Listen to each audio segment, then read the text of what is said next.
छात्रों नमस्ते। आज हम देख रहे हैं भगवान के डाकिए, जो कक्षा 8वीं के हिंदी पाठ्यपुस्तक की एक रचना है, जो भगवान के डाकिए, और इसके रचनाकार है रामधारी सिंह दिनकर। तो छात्रों, सबसे पहले भगवान के डाकिए देखने के पहले जो रामधारी सिंह दिनकर जी का परिचय देखते हैं।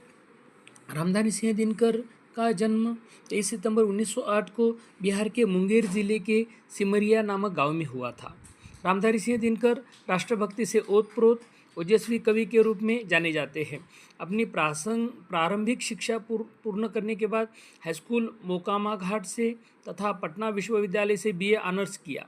इनकी प्रमुख रचनाएं रश्मिरथी, कुरुक्षेत्र, उर्वशी इत्यादि है। कुछ समय तक ये राज्यसभा के सदस्य भी रहे। छात्रों, यह तो रामधारी सिंह जी का परिचय।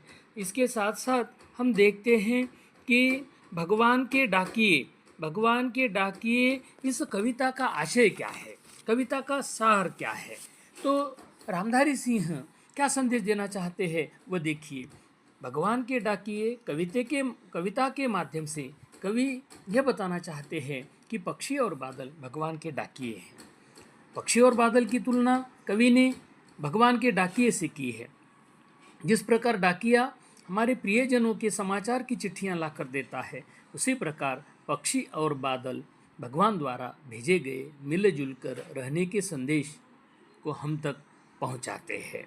भगवान के डाकिए कविता में लेखक मनुष्य को प्रकृति के माध्यम से एकता व आपस में प्रेम से रहने की प्रेरणा देता है। तो छात्रों, अविलंब हम देखते हैं भगवान के डाकिए। अर्थात ही आपको नाम से ही पता चला है कि भगवान यानी परमपिता ईश्वर परमेश्वर, डाकिए यानी समाचार यहाँ से वहाँ समाचार की चिट्ठियाँ लाने वाला, जिसे डाकिया कहते हैं, अंग्रेजी में पोस्टमैन कहते हैं। और वास्तव में इस कहानी में कौन भगवान के डाकिए है? तो शुरुआत की पंक्ति में है पक्षी और बादल। प्रश्न आएगा छात्रों तो आसानी से आपको यहाँ पर तुरंत समझ में आएगा। भगवान के डाकिए कौन है? तो पक्षी और बादल। तो छात्रों, बिना विलंब हम भगवान के डाकिए देखते हैं। पक्षी और बादल ये भगवान के डाकिए हैं, जो एक महादेश से दूसरे महादेश को जाते हैं। हम तो समझ नहीं पाते हैं मगर उनकी लाई चिट्ठियाँ पेड़ पौधे पानी और पहाड़ बाजते हैं। उनकी पक्षी और बादलों से लाई चिट्ठियाँ कौन बाजते हैं? तो यहाँ पर भी प्रश्न देखते हैं। इसके पहले देखो छात्रों, हम कुछ शब्दों के अर्थ देखते हैं, तुरंत इसका भावार्थ देखते हैं। पक्षी यानी पंछी और बादल यानी घन मेघ कहते हैं। ये भगवान के डाकिए हैं। डाकिए यानी यहाँ से वहाँ समाचार की चिट्ठियाँ लेकर जाने वाले, यहाँ से वहाँ समाचार पहुँचाने वाले हैं, जो एक महादेश से एक विशाल देश, महादेश का अर्थ छात्रों बड़ा देश, से दूसरे महादेश, एक बड़े देश से दूसरे महादेश को जाते हैं। यहाँ से वहाँ उन्हें कोई बाधा नहीं, न कोई उन्हें कोई यंत्र की ज़रूरत होती है, न कोई उन्हें रडार रोक सकेगी। यहाँ से वहाँ दूसरे देश को जाते हैं। हम तो समझ नहीं पाते हैं मगर उनकी लाई चिट्ठियाँ, मगर पक्षी और बादलों के द्वारा लाई चिट्ठियाँ पेड़ पौधे पानी और पहाड़ बाजते हैं।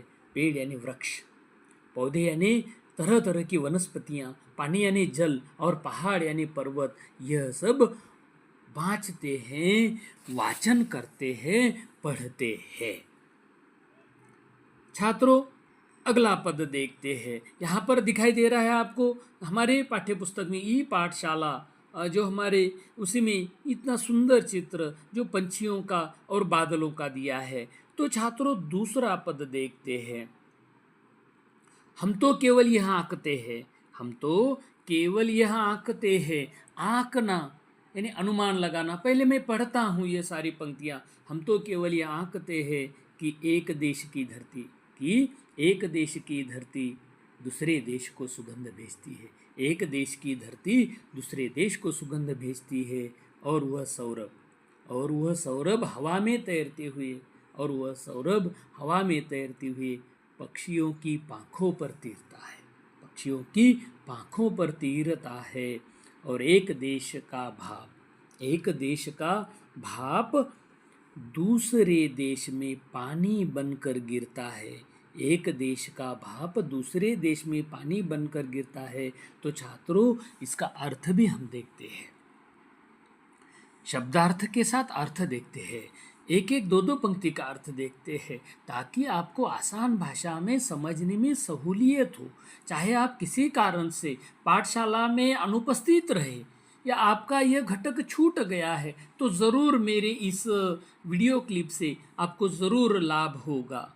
हम तो केवल ये आंकना यानी अनुमान करना या अनुमान लगाना कि एक देश की धरती, देश जिस प्रकार हमारा अपना भारत देश है, धरती यानी ज़मीन, दूसरे देश को यहाँ से सुगंध भेजती है।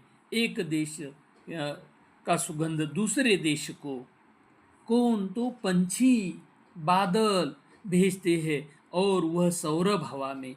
और छात्रों, सौरभ का अर्थ है सुगंध, गंध, सुवास। और दूसरे देश को, एक देश की धरती दूसरे देश को सुगंध भेजती है, और वही सौरभ का अर्थ सुगंध हवा में। और हवा यानी पवन में वह सुगंध तैरते हुए, तीरता हुए, पूरी तरह से बहते हुए, लहर, उन हवा की लहरों, हवा की झोंकों के साथ तैरते हुए पंछियों की पाँख यानी पंख यानी पर तीरता है, उन्हीं के साथ वह तीरता उनके साथ बहता रहता है।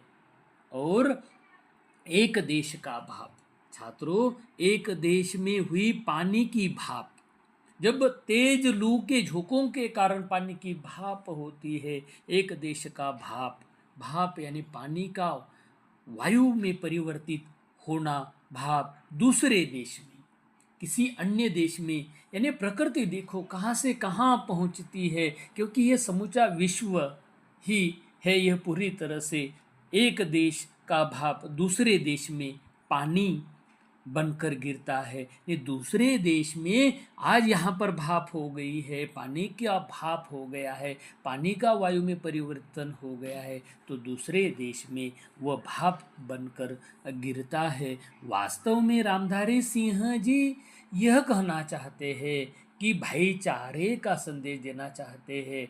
यहाँ पर पंछी, बादल एक दूसरे का पैगाम यहाँ से वहाँ भेजते हैं, भाईचारे का संदेश देते हैं। पानी यहाँ भाप हुआ कहीं बरसता है, पंछी अपने पाँखों पर सुगंध लेकर बहते हैं, यानी यहाँ से वहाँ अपनी खुशबू लेकर जाते हैं। तो यही यहाँ पर विश्व बंधुत्व का संदेश दे रहे कवि। और हमेशा से हम कहते रहे, भारत तो हमेशा से कहते रहा है, वसुधैव कुटुंबकम, भारत ने इसे पाला है, जिया है, क्योंकि विश्व ही यह मेरा घर है। तो रामधारी सिंह जी ने बहुत ही सुंदर संदेश इस भगवान के डाकिए के द्वारा दिया है। निश्चित ही छात्रों, आपको मेरी यह सरल भाषा में बताई गई रचना निश्चित ही आपको समझ में आई है। तो मेरे चैनल को सब्सक्राइब करें, शेयर करें, लाइक करें, अपने मित्रों तथा समूह में पहुंचाएं। धन्यवाद।